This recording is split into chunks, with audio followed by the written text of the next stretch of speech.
আপনাদের অধীনস্থ যেহেতু আপনাদের সন্তান, সে যদি বিপথে কুপথে যায়, এর কিন্তু জবাব আপনাকে দিতে হবে। তো এই জন্য সব থেকে বড় যে চ্যালেঞ্জটা আমি মনে করি, ছোটবেলায় আমরা ভুলটা করি, এই যে মোবাইলের ইন্টারনেটের সাথে তাকে একটা কানেকশন আমরা দিয়ে দিই। প্রথমে দিয়ে দিচ্ছি কার্টুন, এরপরে সে ইচ্ছে মতো যখন একটু বড় হচ্ছে সে ব্রাউজিংটা শিখে নিচ্ছে। ইন্টারনেটের সাথে যখন সে পরিচিত হয়ে যাচ্ছে, তখন সে অযাচিত জিনিসগুলো তার না চাইতেও সে তার চোখের সামনে চলে আসছে। আপনার অগোচরে সে ওটার সাথে অভ্যস্ত হয়ে যাচ্ছে এবং তার ব্রেইন থেকে ডোপামিন রিলিজ হওয়া শুরু হয়। ডোপামিন, এই যে নেশা ঢোকাই দিলেন আপনি, বাবা এমন নেশা ঢোকাইলেন, চাইলেও আর ওই ছেড়ে বের হইতে পারবে না। প্রথমে গোপনে করবে সব। আপনার অগোচরে সে মোবাইল থেকে যত ডোপামিন বের করার স্কোপ আছে, সেটা অশ্লীল ভিডিও হোক, জুয়া হোক, খারাপ যে কোনো পন্থা হোক, যে কোনো আনইউজুয়াল জিনিস থেকে, যে কোনো খারাপ পন্থা, যতগুলো খারাপ কাজ দুনিয়াতে আছে, এগুলো যখন আপনি করবেন, আপনার ডোপামিন বেশি বেশি রিলিজ হবে। আর ডোপামিন যখন একবার আপনার ব্রেন থেকে রিলিজ হওয়া শুরু হবে, আপনি যখন এটার সাথে অভ্যস্ত হয়ে যাবেন, তখন আর আপনার ভালো কাজে ভালো লাগবে না। ওই সন্তান দেখবেন বাবা মার সাথে গল্প করতে ভালো লাগবে না, তার লেখাপড়া করতে ভালো লাগবে না, আল্লাহর সাথে যে কানেকশনের ব্যাপার, সেজদায় গিয়ে যে একটু কান্নাকাটি করবে, ওইটা তার ভালো লাগবে না। কারণ তার হাই ডোপামিন রিলিজ দরকার। হাই ডোপামিন কোথায় রিলিজ হবে? ওই যে মোবাইলের পর্নোগ্রাফি দেখতে হবে, তার জুয়া খেলতে হবে, মানে এক কথায় আনইউজুয়াল যত ব্যাপার আছে দুনিয়াতে, এগুলো যখন সে করবে, তখন ওর ডোপামিনটা রিলিজ হবে। এবং এইটাতে আপনি অভ্যস্ত করে দিলেন ছোটবেলায়, তাকে কার্টুন দিয়ে। এই ভুলটা করবেন না। বাচ্চা কাচ্চাকে দয়া করে মোবাইল ফোনটা দিবেন না। এটা হচ্ছে সব থেকে বড় গুরুত্ব আপনাদের জন্য। একজন বাবার পক্ষ থেকে তার সন্তানের জন্য সব থেকে বড় দান কোনটা জানেন? সৎ চরিত্র। এটা রাসূলুল্লাহ সাল্লাল্লাহু আলাইহি ওয়াসাল্লাম বলছে, আপনারা আপনাদের সন্তানকে সৎ চরিত্র বানান। বিশ্বাস করেন না, টাকা পয়সা ডাজেন্ট ম্যাটার। এগুলা হইলে ভালো, না হইলেও ভালো, আমার আখিরাতটা যেন ঠিক থাকে। সুসন্তান বানান, আপনাদের নাজাতের উসিলা হবে। আর সন্তানদের উদ্দেশ্যে বলতেছি, তোমরা এখন লেখাপড়া করতেছো, তোমাদের আমানত হচ্ছে এই যে লেখাপড়া ঠিক মতো করা। তোমাদের উপর দায়িত্ব হচ্ছে পরীক্ষার হলে গিয়ে আরেকজনের দেখে লিখবে না। কথা কি বোঝা যাচ্ছে? ঠিক মতো গার্ডিয়ান এবং শিক্ষক যে পড়াটা দিচ্ছে, ওই পড়াটা বড়। তোমাদের মূল কাজ হচ্ছে বাবা মার গাইডলাইন অনুযায়ী পথটা চলা এবং মা বাবাকে বড় হওয়ার পরে তাদেরকে সম্মান করবা। মায়ের সাথে যে সম্পর্ক আমাদের, এটা হচ্ছে আনকন্ডিশনাল। এখানে কোনো কন্ডিশন চলে না। মা আপনাকে জন্ম দিয়েছে, আজীবন মায়ের খেদমত করবেন যতদিন বেঁচে আছেন। কি বিয়ে করেছেন, কি আপনার সন্তান আছে, আপনি অভাবে আছেন, মাকে ফেলার কোনো স্কোপ নাই। কথা কি বোঝা গিয়েছে? যে হালতে থাকেন, আপনি মাকে ছাড়তে পারবেন না। মায়ের সেবা যত্ন আপনার করতেই হবে। একবার এক সাহাবী, তিনি ওনার বৃদ্ধা মা ওনার সেবা করছিলেন। তো ওই সময় হজের সময় হয়েছে, হজে যেতে পারেনি, মায়ের সেবাই করে যাচ্ছেন। পরে অনেক কান্নাকাটি করছে, ইস মায়ের সেবাটা করছি ভালো লাগছে, কিন্তু হজে যেতে পারলাম না, এই কষ্টে তার চোখ দিয়ে পানি আসছে। তো রাসূলুল্লাহ সাল্লাল্লাহু আলাইহি ওয়াসাল্লামের কাছে এই খবর পৌঁছে গেল। তখন রাসূলুল্লাহ সাল্লাল্লাহু আলাইহি ওয়াসাল্লাম বলল যে কেউ যদি তার বৃদ্ধ মা বাবাকে দেখে, তার জন্য উমরা, হজ এবং জিহাদের সমান সওয়াব তার জন্য দেওয়া হবে ইনশাআল্লাহ। সুবহানাল্লাহ। চিন্তা করেন আপনি, বৃদ্ধ মা বাবাকে দেখলে আপনার কমবে না। মা বাবাকে দিবেন, আল্লাহ তাআলা বরকত বাড়িয়ে দিবে। এরকম একটা হাদিস এসেছে যে বাবা যদি সন্তুষ্ট হয়, আল্লাহ সন্তুষ্ট। বাবা অসন্তুষ্ট হলো, আল্লাহ অসন্তুষ্ট। এর থেকে বড় কথা কি হতে পারে? এখন ছেলে পেলে এরকম হয়, বেপরোয়া, মা বাবাকে মানে না। একটু বয়স হয়ে গেলে, 16 বছর, 18 বছর, 20 বছর হয়েছে, মনে হচ্ছে আমি স্বাধীন। কিসের মা বাবা? তো এখানে অনেক ক্ষেত্রে মা বাবারও একটু দোষ থাকে। আপনারা তো আলহামদুলিল্লাহ অনেক ভালো। আমরা এরকম দেখি যে মা টিকটক করতেছে, বাবা ভিডিও করতেছে, সেই সন্তান এটা দেখে দেখে বড় হচ্ছে। কি হবে? এই সন্তানের কাছ থেকে আপনি কি আশা করেন? এই সন্তানের কাছ থেকে ভালো কিছু আশা করবেন না। আপনি একটা সুস্থ শৃঙ্খল পরিবেশ তাকে উপহার দেন, এমন একটা পরিবার গঠন করেন যেখানে বাচ্চা কাচ্চা আপনাকে দেখে শিখবে। আপনি বাবা নামাজে গেলে 7 বছর হয়ে গেলে আপনি বাচ্চাকে নিয়ে চলে যান মসজিদে, মা বাসায় চিল্লাহাল্লা করবেন না, মোবাইলে আজে বাজে জিনিস দেখবেন না, ওই যে সিরিয়াল টিরিয়াল দেখবেন না, এগুলা পাশের বাড়ির মহিলার কোনো বদনাম করবেন না, গীবত করবেন না, সমালোচনা করবেন না। এগুলো দেখে আপনার সন্তান সুশিক্ষিত হবে। সে দেখবে যে কি রে, মানে সে ওর মাথার মধ্যে আসবেই না যে আমার মা বাবা এত ভালো, সবসময় ভালো কথা বলে, অন্যের উপকার করে, কারো কোনো ক্ষতি কখনো করে না। তো এই সন্তানটা দেখবেন মানুষের মতো মানুষ হবে। আর আপনার মনের ভিতরে যত চক্রান্ত, অন্যের উন্নতি দেখলে আপনার মধ্যে হিংসা হয়, আপনাকে দেখে আপনার সন্তান কিন্তু খারাপ কিছু শিখবে। এই সন্তানের বিপথে কুপথে যাওয়ার সম্ভাবনা অনেক বেশি। এই জিনিসটা মাথায় রাখবেন। তো সুদ খাবেন না, যেটা বলছি সুদ খাওয়া যাবে না, সুদের অপরাধ কতটা ভয়াবহ সেটা আমি উল্লেখ করেছি। নাম্বার 4, সমতা বিধান করতে হবে। দুনিয়াতে রাসূলুল্লাহ সাল্লাল্লাহু আলাইহি ওয়াসাল্লাম বলে গিয়েছে, কোনো আরব কোনো অনারবের উপর, কোনো সাদা কোনো কালোর উপর শ্রেষ্ঠত্ব অর্জন করে নাই। শ্রেষ্ঠত্ব অর্জন হবে তার যে আকীদা, তার যে আল্লাহ ভীতি, তার উপর ভিত্তি করে কিয়ামতের ময়দানে, হাশরের ময়দানে শ্রেষ্ঠত্ব দেওয়া হবে। এরকম যদি হইতো, দুনিয়াতে একজন দেখতে অনেক সুন্দর সাদা ফর্সা, আরেকজন কালো কুচকুচে, একটু হয়তোবা দেখতে একটু কুৎসিত, তো হিসাব যদি ওইভাবে হইতো তাহলে বেচারা কি অবস্থা হইতো। তো আল্লাহর কাছে এগুলো ম্যাটার করে না, কে সম্পদশালী কে সম্পদশালী এটা দেখবে না আল্লাহ তাআলা। আল্লাহ তাআলা দেখবে আপনার ইমানের অবস্থাটা কি। এই জন্য বিদায় হজে রাসূলুল্লাহ সাল্লাল্লাহু আলাইহি ওয়াসাল্লাম স্পষ্ট করে বলেছে, কেউ কারো উপর শ্রেষ্ঠত্ব অর্জন করতে পারবে না, শুধু শ্রেষ্ঠত্ব অর্জন হবে তার ভিতরে যে ইমান আছে তার উপর বেস করে হিসাবটা হবে। এই জন্য ইমানকে মজবুত করার চেষ্টা করেন, আল্লাহকে খুশির জন্য, রাজি খুশির জন্য সকল কাজ করেন, আল্লাহ তাআলা দেখবেন আপনাদের রিজিক বরকত শুধু বাড়িয়ে দিচ্ছে ইনশাআল্লাহ। নাম্বার 5 খুবই ইম্পর্টেন্ট, আপনাদের যারা গার্ডিয়ান আছেন আপনারা এবং সন্তান সকলের জন্য নাম্বার 5 এই পয়েন্টটা খুবই ইম্পর্টেন্ট। রাসূলুল্লাহ সাল্লাল্লাহু আলাইহি ওয়াসাল্লাম বলছেন যে তোমাদের উপর যে আমানত দেওয়া হয়েছে এবং যে দায়িত্ব দেওয়া হচ্ছে সেটা ঠিকঠাক মতো পালন করো। তো আমরা আজকে এখানে এসেছি, অভিভাবকরা এসেছি, সন্তানরা আমাদের এসেছে, আমাদের মূল উদ্দেশ্য হচ্ছে সন্তানের ভবিষ্যতের জন্য ভালো হয়, এটাই তো।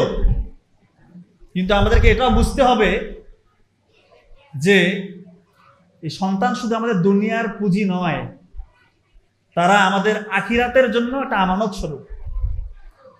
আল্লাহ তাআলা পবিত্র কোরআনের 66 নম্বর সূরার 6 নম্বর আয়াতে বলতেছেন, তোমরা নিজেরা এবং নিজেদের পরিবারকে জাহান্নামের আগুন থেকে রক্ষা করো।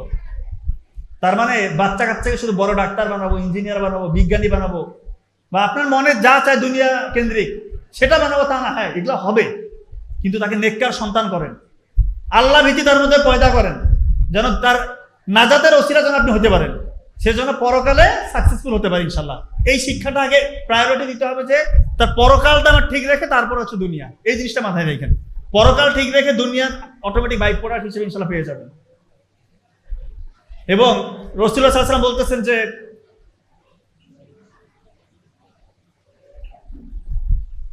তোমাদের প্রত্যেক সন্তান এবং পরিবারের সদস্য এরা হচ্ছে তোমাদের অধীনস্থ, এবং তোমরা হচ্ছে প্রত্যেক পরিবারের নেতা, এবং তোমাদের অধীনস্থদের ব্যাপারে তোমাদেরকে জিজ্ঞাসা করা হবে। তার মানে আপনাদের অধীনস্থ যেহেতু আপনাদের সন্তান, সে যদি বিপথে কুপথে যায় এর কিন্তু জবাব আপনাকে দিতে হবে।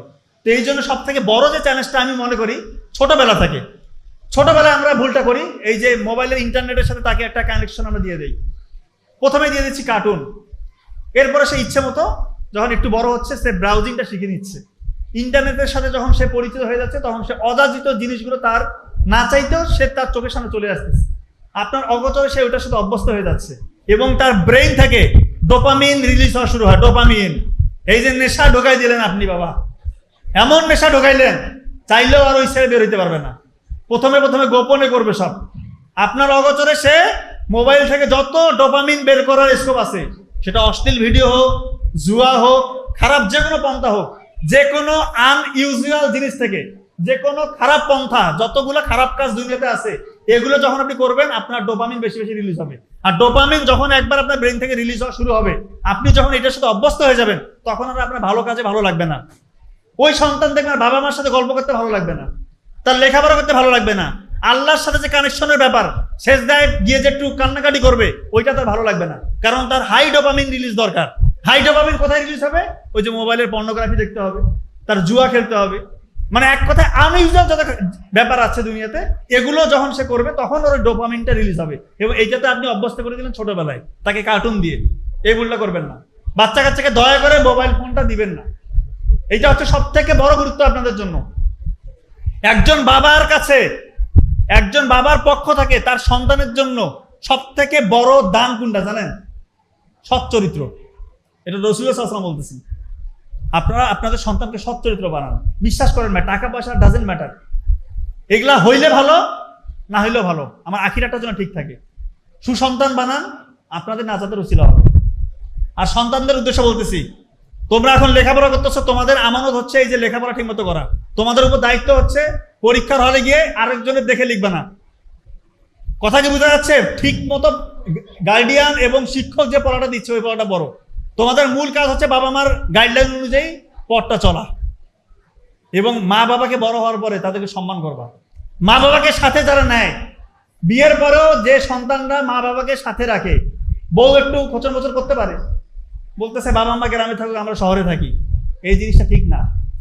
এটা গতকালকে মানরাজ ইউনিভার্সিটিতে প্রোগ্রাম শেষে নাবিল ভাই স্যাররা আলোচনা করলো, খুব ভালো আলোচনা, যে এই যে আমরা যে এখন দেখা যাচ্ছে আলাদা থাকার যে টেন্ডেন্সি, শহরে দেখবেন সব একক ফ্যামিলি, মা বাবাকে বৃদ্ধাশ্রমে দিচ্ছে বা গ্রামে রেখে দিয়েছে, আর এখানে একদম 2-4 জন মিলে শুধু স্বামী স্ত্রী আর সন্তান মিলে সংসার করছে।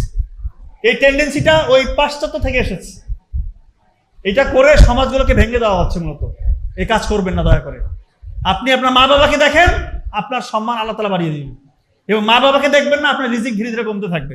বিশ্বাস করেন, আপনি আপনার মা বাবাকে দেখবেন না, বৃদ্ধ বয়সে আপনার সন্তান দেখবে, আপনাকে দেখবে না।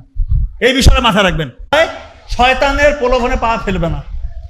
তো শয়তান কিন্তু একেবারে একজন মানুষকে বিপথে দেয় না, সে ধীরে ধীরে অসহসা দিয়ে একজন মানুষকে বিপথে কুপথে নিয়ে আসে। একজন শয়তান প্রথমে আপনাকে বলবে না যে তুমি সুদ খাও, ঘুষ খাও, জেনা করো। সে তার যে সারাউন্ডিং আছে ওগুলোর সাথে আপনাকে ধীরে ধীরে অভ্যস্ত করবে। এই জন্য আপনি একটু সতর্ক থাকবেন যেন সারাউন্ডিং যে ব্যাপারগুলো আছে এগুলোতে যেন আপনি অভ্যস্ত হয়ে না যান। সবসময় সতর্ক থাকবেন, আল্লাহর কাছে সাহায্য চাইবেন যে আল্লাহ আমাকে শয়তানের অসহসা থেকে, শয়তানের কণ্ঠ থেকে রক্ষা করো। কারণ একবারে কোনো কিছু হয় না, শয়তান খুবই চালাক।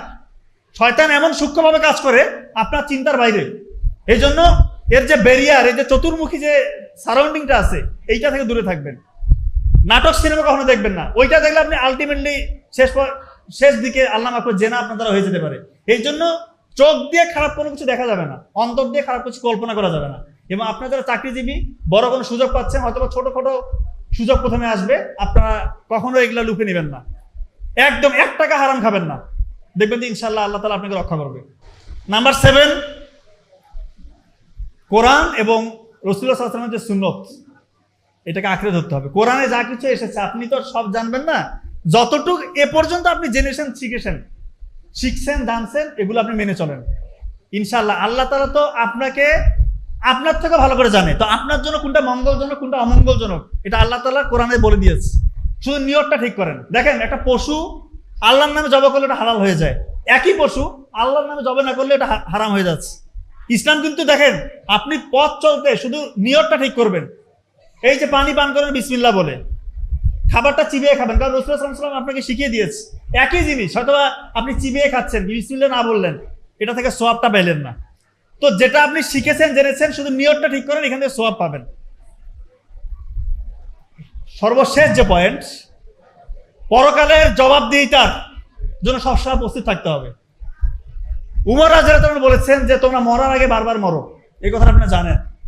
তো একবার মৃত্যু হওয়ার আগে বারবার মৃত্যুর কথা কেন বলেছে? তোমরা প্রতিনিয়ত তোমাদের হিসাব নিকাশ নিজে কয়েকবার করার চেষ্টা করো। তুমি কি আমল করছো, তোমার যতদূর মনে পড়ে, কি খারাপ কাজ করছো, এটা নিজে দাড়িপাল্লার মতো ওজন দাও, এবং হিসাবটা যদি তুমি করো, কি রকমের হিসাবের আপনি শাস্তির বিধান করবেন নাকি তাকে জান্নাত দিবেন, আপনি নিজে একটু দেখেন তো।